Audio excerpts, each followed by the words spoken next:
오늘날 이 시대에는 인본주의를 따라가고 있는 시대입니다. 쉽게 말하면 하나님의 주인 되신 그 자리를 몰아내고 인간이 주인 되고 중심이 되어서 살아가자. 인간이 가장 위대한 존재다라고 생각하는 것이 바로 인본주의입니다. 인본주의의 가치관을 지향하는 사람들의 화두는요, 당연히 자기개발과 자기통제입니다. 서점에 가서 베스트셀러들 코너를 가보면요, 바로 이와 같은 서적들이 얼마나 사람들에게 많은 관심을 끌고 있는지를 볼 수가 있죠. 어떻게 아침에 일찍 일어나서 생산적인 하루를 시작할 건지, 또 어떻게 뇌의 도파민을 잘 통제해서 나쁜 습관들은 걷어내고 그리고 성공적인 삶을 구축할 것인지를 다루는 많은 서적들이 이 서점에 진열되어 있습니다. 많은 사람들이 스스로를 통제하고 최적화하기 위해서 막대한 시간과 돈을 들여서 노력하고 있는 것이 사실이죠. 그러나 뇌를 연구하는 과학자들 또 심리학의 저자들이 공통적으로 지적하는 우리의 안타까운 현실은요, 자아고갈이라는 것입니다. 자아고갈, 즉 뭐냐면 인간의 의지력이 마치 배터리와 같아서요, 생각하는 것보다 급속도로 방전이 된다는 거예요.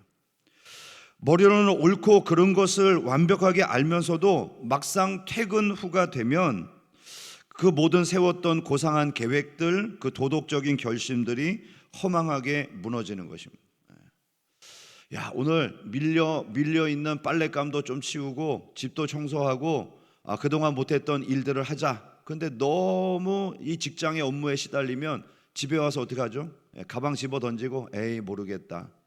해야 될 것은 알지만 누워 있는 것과 같은 형국이죠. 내 안에 작은 충동이나 이런 허무한 것들을 이길 힘이 없는 것을 깨닫는 순간 현대인들은 자괴감과 우울감에 빠지게 된다는 것입니다. 자, 이런 내면의 무력감은요, 영적인 세계에서 훨씬 더 치열하게 나타납니다. 예수 그리스도를 믿고 구원받으면 내 마음이 천사의 마음일 것 같은데, 모든 것을 은혜롭게 살아가야 할 것 같은데, 여러분 우리의 현실이 어떤가요? 은혜를 충만히 받고 교회 문을 나가는 그 순간 사소한 일에 혈기를 부리는 우리 자신을 발견하죠. 하나님의 뜻대로 살겠다고 굳은 결심을 하고 집회를 가지만 그 다음날 직장에 출근하면 밀려있는 업무와 또 나를 마음을 상하게 하는 상사와 주변에 자기밖에 모르는 이기심으로 가득 차 있는 동료들을 볼 때마다 미움과 탐욕에 짓눌려 버리는 초라한 내 인생의 밑바닥을 보게 됩니다. 오늘 우리가 마주대하고 있는 이 로마서 7장의 말씀도요, 이처럼 당혹스러운 우리의 영적인 현실, 즉 거듭난 신자로서 내면에서 벌어지고 있는 무서운 분열과 갈등을 다루고 있는 말씀입니다. 그리고 이 로마서의 저자인 바울은 이것이 절망스럽다고 오늘 본문에서 토로하고 있습니다. 우리는 이 깊은 영적 절망을 어떻게 극복하고 은혜 앞에 당당히 설 수가 있을까요? 오늘 주시는 말씀을 통해서 우리의 처절한 절망을 십자가에 완전히 못 박고 찬란하게 빛나는 예수 그리스도의 은혜를 새롭게 발견하는, 또 그것을 누리는 우리 모두가 될 수 있기를 주님의 이름으로 축복합니다. 가장 먼저 우리가 부딪히는 이 영적인 무력감의 정체가 무엇인가를 한번 살펴보려고 하는데요, 먼저 오늘 본문은 율법의 이 거룩함이 우리의 결심과 의지력에 대해서 무능함을 드러낸다는 것입니다. 14절 말씀을 보실까요? 우리가 율법은 신령한 줄 알거니와 나는 육신에 속하여 죄 아래 팔렸도다. 자, 오랜 기독교 역사 가운데 이 학자들이 오늘 본문에서 이 절망적인 고백을 터뜨리고 있는 나라고 하는 이 존재가 누구일까 수많은 논쟁들을 벌여왔습니다. 물론 이 사람은 바울이죠. 자, 그런데 이 바울이 어떤 상태에서 이 고백을 했는가가 관건입니다. 어떤 이들은 바울이 예수님을 알기 전, 그러니까 율법주의에 빠져 있었던 불신자 시절을 회상하고 기록한 말씀이라고 이야기합니다. 그들이 이렇게 주장했던 이유는 바울이 구원받은 이후에도 이런 갈등이 있었다는 것을 쉽게 인정할 수 없었기 때문이죠. 만일 바울이 구원의 은혜를 누린 이후에도 이렇게 고뇌하고 있다면 여러분, 이 세상에 절망적이지 않을 사람이 과연 누가 있을까요? 그렇다면 과연 구원이 주는 평안, 구원이 주는 기쁨, 구원의 행복을 누릴 수 있는 사람이 이 세상에 누가 있단 말입니까? 하지만 오늘 본문을 묵상하는 저와 여러분, 그리고 20, 30년 이상 신앙생활의 길을 걸어오신 분들은 너무나도 잘 알 거예요. 오늘 이 절망적인 고백은 그리스도 밖에 있는 사람의 고백이 아닙니다. 오히려 예수님을 잘 믿어보려고 몸부림치는 사람, 하나님의 뜻대로 살기를 갈망하는 사람만이 드릴 수 있는 정말 처절한 고백이 오늘 이 바울이 내놓고 있는 고백이죠. 그러므로 바울은 자신의 부끄러운 과거를 회상하면서 이 고백을 하고 있는 것이 아닙니다. 가장 깊은 은혜의 자리로 들어간 성숙한 신자로서 지금 내 마음에 일어나고 있는 이 실존, 이 갈등과 고통을 고발하고 있는 것이죠. 사실 문제는 율법에 있는 것이 아닙니다. 율법은 거룩하고 의롭고 선한 것입니다. 그런데 문제는 이 신령한 율법 앞에 서 있는 나라는 존재가 너무나도 연약하다는 것이죠. 바울은 이렇게 우리가 절규할 수밖에 없는 이유를 육신에 속해 있기 때문이라고 밝히고 있습니다. 여기서 이 육신은 단순히 이 살과 피를 말하는 것이 아닙니다. 하나님 없이 살아가려고 하는 타락한 본성, 나 중심적인 인본주의를 말하는 것이죠. 우리가 예수님을 믿고 거듭났음에도 불구하고 여전히 이 땅에서 육신을 입고 산다는 것은 마치 이 거대한 영적 중력을 모든 몸에 받고 있는 것과 같습니다. 비행기가 높이 하늘을 날고 싶은데요, 이 영적 중력을 거스를 수 없는 것과 같은 이치입니다. 우리의 본성은 가만히 두면 저절로 죄의 방향으로 떨어지게 되어 있는 것이죠. 이것이 바로 육신에 속한 자의 피할 수 없는 한계라는 것입니다. 그리고 그 육신의 소욕을 거부하지 못하면 이내는 우리가 죄의 노예로 살아갈 수밖에 없다는 거예요. 그래서 오늘 본문 보면요, 이 죄에 팔렸다라는 표현이 나오거든요. 이 팔렸다는 것은 노예시장에서 쓰이던 용어입니다. 노예시장에 있던 노예가 주인에게 팔리게 되면요, 자신의 의지와 노력에 상관없이 주인의 손에 이끌려 따라갑니다. 주인이 머물라는 곳에 머물러야 되고요, 먹으라는 것을 먹어야 되고 하라는 일을 해야 돼요. 이게 노예의 현실이죠. 그러면 여러분, 이런 질문을 던질 수 있을 거예요. 아니, 우리가 구원받고 하나님의 자녀가 되었는데 우리가 다시 죄의 종으로 내려갈 수 있습니까? 이런 질문을 하실 수 있어요. 이것이 법적인 신분과 우리가 지금 처한 실존의 괴리 현상이에요. 자, 우리는 분명히 예수 그리스도를 믿는 그 순간 의의 종이 되었어요. 믿습니까? 무조건 아멘이죠. 의의 종이 되었어요. 자, 그런데 여전히 우리가 이 땅에 남아서 육신을 가지고 살아가는 그 시간 동안 우리는 죄의 습성이라고 하는 옛 주인의 영향을 받게 됩니다. 이것이 우리가 처한 실존이죠.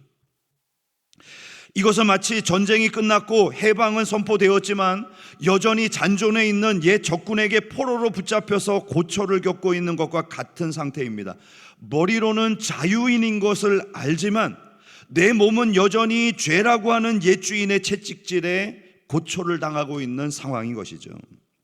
자, 그런데 여기서 중요한 점은 이런 일들이요, 우리의 결심이 부족해서 생기는 것이 아니라는 거예요. 자, 이것은 우리 안에 여전히 죄 아래 팔린 노예의 근성이 남아있기 때문입니다. 즉, 이 근성이요, 육신을 통해서 작동하고 있는 거예요. 율법은 우리에게 거룩하라고 명령하지만 죄에 팔린 우리의 육신은 그 명령을 수행할 에너지가 완전히 방전되어 있는 상태인 것이죠. 바울은 이 표현을 통해서 우리 스스로 거룩함에 도달하려고 하는 그 수많은 노력들이 얼마나 허무한 것인가를 낱낱이 보여주고 있습니다. 그러므로 하나님의 은혜를 무시한 채 단순히 기독교가 이야기하는 도덕적인 윤리적인 가르침만을 실천해 보려고 하는 시도는 무익합니다. 오늘 본문은 우리가 스스로의 힘으로 단 1%의 거룩함도 성취할 수 없다는, 우리는 철저히 무능력자라는 사실을 알라고 촉구하고 있습니다. 우리가 스스로의 무능함을 인정하는 자리까지 내려왔다면요, 이제 우리는 우리 안에서 실제로 벌어지고 있는 치열한 이 영적 전쟁의 양상을 들여다보아야 합니다. 바울이 왜 그토록 절망했는지 오늘 18절과 19절에 밝히고 있는데요, 내 속 곧 내 육신에 선한 것이 거하지 아니하는 줄 아노니 원함은 내게 있으나 선을 행하는 것은 없노라. 내가 원하는 바 선을 행하지 아니하고 도리어 원하지 아니하는 바 악을 행하는도다. 거듭난 성도의 내면에는 하나님의 법과 죄의 법이 충돌하는 치열한 전쟁이 일어나고 있다는 거예요. 자, 우리가 예수님을 영접할 때 우리의 영적인 소속은 죄의 종에서 의의 종으로 바뀌었습니다. 자, 이것은 신분적인 변화죠. 그래서 우리의 속사람은 하나님의 법을 사랑하고 예배를 갈망하고 기도하기를 원하고 거룩하게 살기를 소망합니다. 그런데 왜 우리는 여전히 반복해서 죄 앞에 무너지는 것일까요? 그 이유는 육신의 습관 때문이라는 거예요.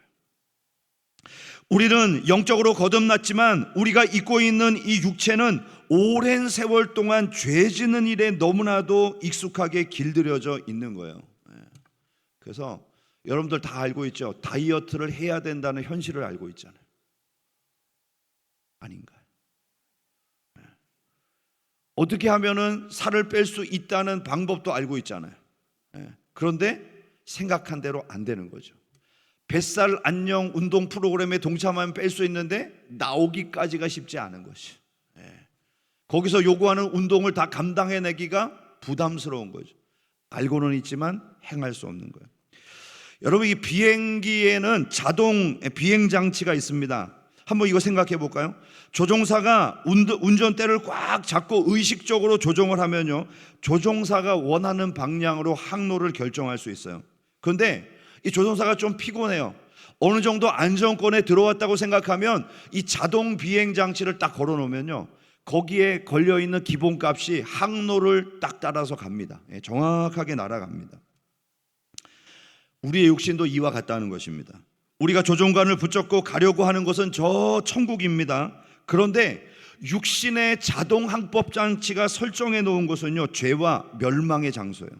그래서 우리가 은혜가 충만해서 영적으로 깨어 있을 때는 이 거룩한 조종관을 잡고 힘차게 하나님의 뜻을 향해서 날아갑니다. 그런데 일상에 지치고 영적 긴장을 늦추는 그 순간 이 육신의 자동 항법 장치가 발동을 하는 거예요. 그러면 이기심, 탐욕, 미움, 정욕의 방향으로 이 항법 장치가 우리를 이끌어가는 것입니다. 이것이 바로 오늘 23절에서 바울이 말하고 있는 영적 전쟁의 이유인 것이죠. 23절 보실까요? 내 지체 속에서 다른 한 법이 내 마음의 법과 싸워 내 지체 속에 있는 죄의 법으로 나를 사로잡는 것을 보는도다. 오늘 여러분 23절에 있는 이 말은요, 다 군대 용어예요. 여러분, 우리의 이 신앙생활이요, 그냥 도시락 싸들고 봄나들이 가는 정도의 풍경이 아니라는 거예요. 오늘 본문에 의하면 우리의 신앙생활은 치열한 총알이 빗발치고 포탄이 터지는 영적 전쟁터와 같다라고 성경은 말씀하고 있습니다. 아마도 여러분들이 오늘 이 예배 자리에 나오기까지 수많은 영적 전쟁을 치르고 오셨을 거예요.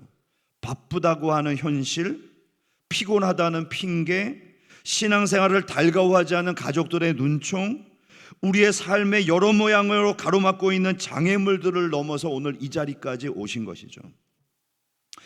오늘 바울이 묘사하는 우리의 내면의 풍경도 단순히 마음이 복잡하다는 수준을 넘어서는 이야기입니다. 여기서 바울은 우리의 몸속에서 아주 정교하게 벌어지고 있는 너무나도 끈질긴 영적 게릴라전을 폭로하고 있습니다. 본문에서 이 싸운다라고 표현된 이 말은요, 단순히 길거리에서 치고받는 주먹질 정도의 싸움이 아니에요. 이것은 군사적인 목적으로 진을 치고 전략적으로 공격하는 전쟁을 의미합니다. 죄는 어쩌다가 우리 안에서 불쑥 튀어나오는 그런 실수 정도가 아닌 것이죠. 죄는 우리의 마음 안에 진을 치고 있어요. 그리고 전략적으로 지능적으로 우리를 공격합니다. 우리가 은혜 받을 때는 마치 우리 속에 아무것도 없는 것처럼 숨을 죽이고 있다가 피곤할 때, 자존심이 상할 때, 홀로 있을 때, 그때 불쑥 튀어나와서 우리를 공격합니다. 그래서 우리가 이 영적인 긴장감을 잠시도 늦출 수 없는 것이 이런 이유죠. 언제가 제일 위험하냐? 이만하면 됐어, 이제는 괜찮아 라고 생각하는 그때가 가장 위험한 때입니다. 그리고 바울은 죄가 우리를 사로잡았다고 표현하죠. 여러분, 이 단어는 전쟁포로로 포박되어서 끌려가고 있는 그런 상황을 의미합니다. 여러분, 이것이 우리가 느끼는 비참함의 핵심이죠. 나는 거룩한 자녀인데 죄가 나를 포박해서 계속 끌고 가는 거예요. 이게 나의 본질인가? 이것 때문에 지금 고민하고 있지 않습니까? 우리는 죄를 짓고 싶어서 짓는 것이 아닙니다. 마음으로는 이러면 안 돼 라고 외치는데 정작 내 발은 죄의 자리에 있고 내 입은 독한 말을 쏟아내고 있는 것이죠. 이것이 바로 오늘 본문이 말씀하고 있는 포로의 실존입니다. 죄의 법이 우리를 밧줄로 꽁꽁 묶어서 끌고 가고 있는 형국인 것이죠. 내 의지와 상관없이 끌려가는 이 강제성 때문에 성도는 곤고함을 느끼고 있는 것입니다. 우리의 생각은 거듭났지만 우리의 눈, 입, 손, 귀는 수십 년 동안 죄를 짓는 습관에 쩔어 있습니다. 마치 맛있는 음식이 눈앞에 있으면 침이 자동적으로 고이는 것과 같은 현상이죠. 그렇습니다. 그러므로 우리가 특정한 자극이 우리에게 딱 주어지면요, 분노가 갑자기 치밀어 오라요. 음욕이 일어납니다. 죄의 법이 바로 우리의 몸에 각인된 자동 항법 장치를 자동으로 움직여가는 거예요. 바울은 이 몸의 지체 속에 도사린 이 죄의 거점을 발견하고 지금 절규하고 있는 것입니다. 자, 그러면 이제 마지막으로 그 치열한 영적 전쟁의 현장을 보면서 절망했던 이 바울, 그가 어떻게 이 상황을 반전시켜 승리의 찬송으로 바꾸어 놓았는지를 함께 살펴보겠습니다. 먼저 바울은 자신의 의지력이 완전히 파산당했음을 깨달은 그때에 24절에 정말 처절한 탄식을 내놓는데요. 24절 함께 읽어보겠습니다. 오라, 나는 공고한 사람이로다. 이 사망의 몸에서 누가 나를 건져내랴. 자, 바울이 여기서 이 사망의 몸이라고 하는 표현을 쓰고 있는데 이것은 당시 이 고대 로마에서 사용되었던 끔찍한 사형 제도가 그 배경에 깔려 있습니다. 이 사형 제도가 뭐냐면 시체 결박형이라고 하는 그런 형벌입니다. 자, 이 형벌은 고대 에트루리아의 왕이었던 메젠티우스가 고안해 냈다는 것으로 알려지고 있습니다.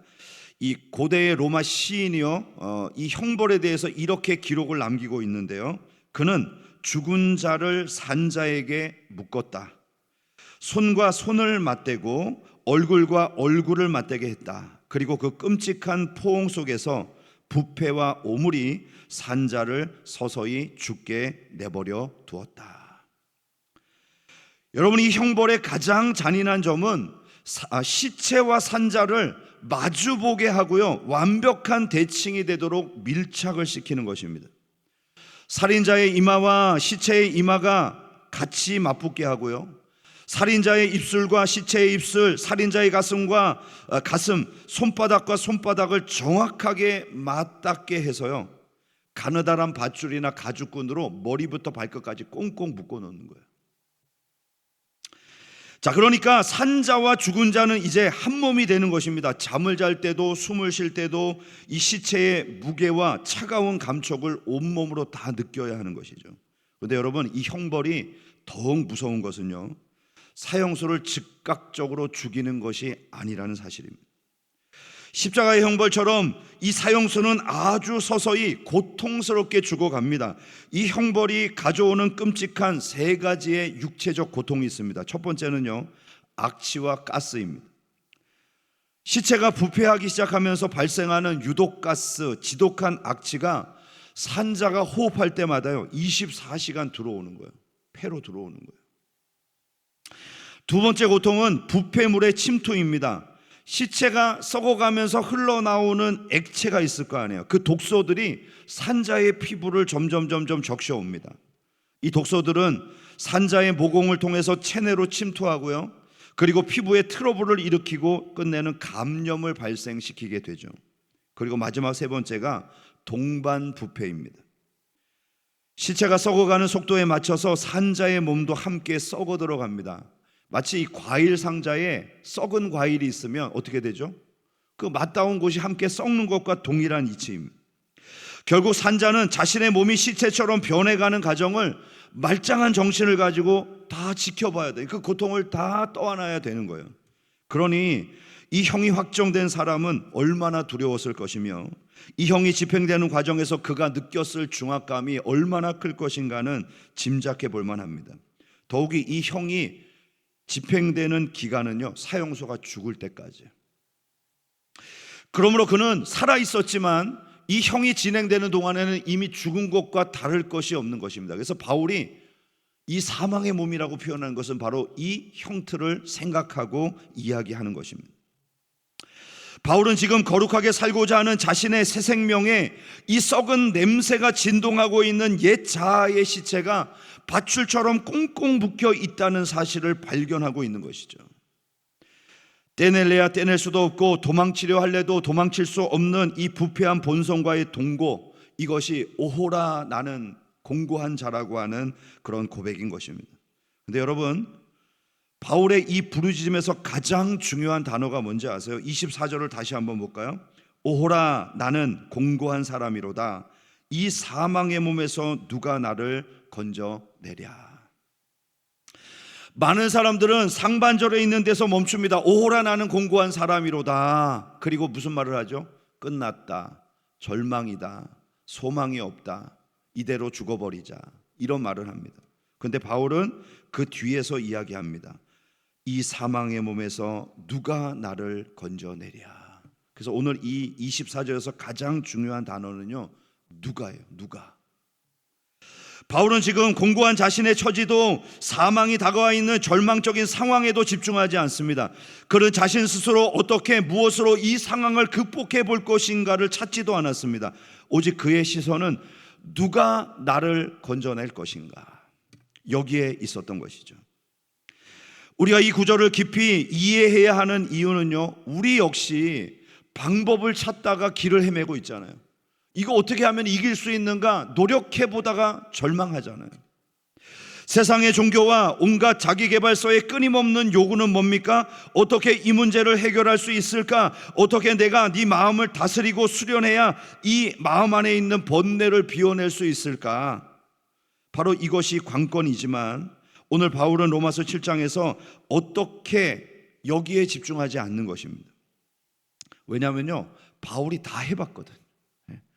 어떻게를 위해서 다 해봤어요. 율법을 철저히 다 지켜봤어요. 그런데 그가 도달한 결론은 내 안에 이 문제를 해결할 수 있는 자원이 전혀 없다는 거예요. 배터리가 다 고갈된 거예요. 아무 힘도 능력도 없는 자신의 모습을 발견한 것입니다.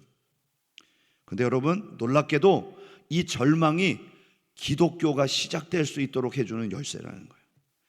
나를 고치는 기술이 필요한 것이 아니라 나를 끄집어낼 구원자가 필요하다는 사실을 인식하는 그 순간 신앙이 생기게 된다는 것입니다.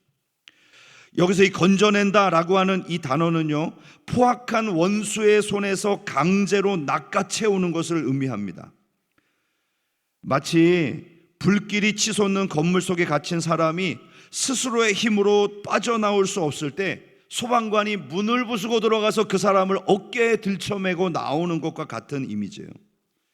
바울은 죄의 권세가 너무 압도적이어서 나를 꽁꽁 얽어매고 있어서 자기의 발로는 이 죽음, 사망의 몸을 벗어날 길이 없다는 것을 알았습니다. 그래서 외부에서 누군가 강력한 힘을 가지고 이 밧줄을 끌어 나를 탈취해 주기를 간절히 구하고 있는 것입니다. 바울은 내게 아직 조금이라도 선한 가능성이 있다는 것을 생각하지 않았습니다. 여러분, 구원은 가능성이 있다고 생각하는 사람에게 찾아오지 않아요. 나는 이미 죽었습니다. 누군가가 밖에서 나를 끊어주지 않으면 나는 더 이상 소망이 없습니다 라고 고백하는 자들에게 십자가의 손길이 임하게 되는 줄로 믿습니다. 그러므로 오늘 이 바울이 말할 수 없는 고통 속에 외쳤던 이 절규는요, 포기하자는 얘기가 아니에요. 내 인생 끝내버리자라고 하는 고백이 아니라 구원자를 찾기 위한 거룩한 절규였던 것이죠. 이 절규를 쏟아낸 바울이 비로소 25절의 말씀을 선포합니다. 25절도 한번 읽어볼게요. 우리 주 예수 그리스도로 말미암아 하나님께 감사하리로다. 그런즉 내 자신이 마음으로는 하나님의 법을, 육신으로는 죄의 법을 섬기노라. 여러분, 절망의 비명이 단순의 승리의 찬양으로 바뀌게 됩니다. 왜일까요? 내 힘으로는 이 밧줄을 끊어낼 수 없었는데 바로 이 사망의 밧줄이 예수 그리스도의 십자가를 통해서 끊어졌기 때문입니다. 예수님 자신이 십자가에서 자기 몸을 찢으시고 죽으심으로 이 밧줄이 내 몸에서 단번에 끊어졌다는 것이죠. 그래서 바울은 이전에 느꼈던 이 절망을 바로 구원을 위한 거룩한 절망이라 부를 수 있게 된 것입니다. 본문에서요, 이 말미암아라고 하는 단어를 좀 주목해 보시기 바랍니다. 바울은 지금 자신의 노력과 기질로 이 위기를 극복했다고 말하지 않습니다. 야, 내가 정말 강하게 결심했더니 이 위기를 극복했어. 내가 열심히 노력했더니 그 노력 위에 하나님이 은혜를 더해 주셔서 내가 지금 이런 결과를 만들어냈어 라고 말하지 않습니다. 우리 주 예수 그리스도로 말미암아, 오직 예수님으로 말미암아. 여러분, 이 말미암아는 그분을 통하여라는 의미를 가지고 있습니다. 시체와 묶인 제소가 스스로 밧줄을 끊으려고 했을 때는 아무것도 할 수 없었지만 밖에서 누군가가 칼을 들고 나타나서 그 밧줄을 끊어주는 그 순간 이 모든 어려움들이 일순간에 해결된 것입니다. 그러므로 오늘 바울이 감사한 이유는요, 내 인격의 개선에 있었던 것이 아니라 외부에서 내 인생에 개입하셔서 사망의 고리를 끊어내신 예수 그리스도의 대속에 있었던 것이죠. 신앙은 내가 무언가를 하는 것이 아니라 예수님이 하신 일을 통하여 삶을 살아가는 것임을 잊지 않기를 축복합니다. 한 가지 더 마지막으로 언급하자면요, 바울이 드리고 있는 오늘 이 감사는 모든 갈등의 상황이 끝났기 때문에 드렸던 감사가 아니죠. 25절 하반절에 보면 여전히 바울의 마음속에는 갈등이 있습니다. 마음과 육신이 싸우고 있다고 그는 말합니다. 그런데 어떻게 감사할 수가 있을까요? 그것은 바로 예수 그리스도 안에서 최종 승리가 확정되었기 때문이죠. 전쟁은 십자가와 부활을 통해서 이미 승리했습니다. 그러므로 지금 우리의 마음속에 일어나고 있는 수많은 공격과 갈등은요, 패잔변들이 마지막 발악을 하고 있는 것임을 알고 있는 거죠. 그래서 이 전장의 한복판에서도 이미 주신 그 승리를 바라보며 바울은 감사할 수가 있는 것입니다.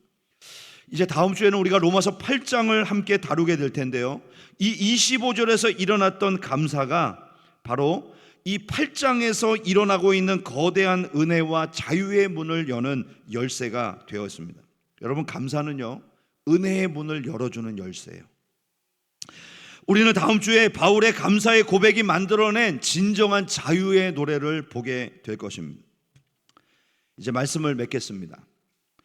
여러분, 혹시 오늘 이 예배당에 여러분이 혹시 나오면서 어제 지은 죄 때문에 또다시 결심이 무너진 내 자신의 모습 때문에 자괴감에 빠져서 고개를 숙이고 계신 분들이 있지 않으신가요? 나는 위선자야. 나는 구원받을 자격도 없어. 나는 오늘 예배 드리는 것조차도 너무 부담스럽고 부끄러워. 뭐 이렇게 스스로를 정죄하고 계신 분들 말입니다. 그러나 기억하십시오. 시체는요, 아픔을 느끼지 못해요. 무덤에 누워있는 병사는 절대로 전쟁터에 나가서 싸우지 않습니다.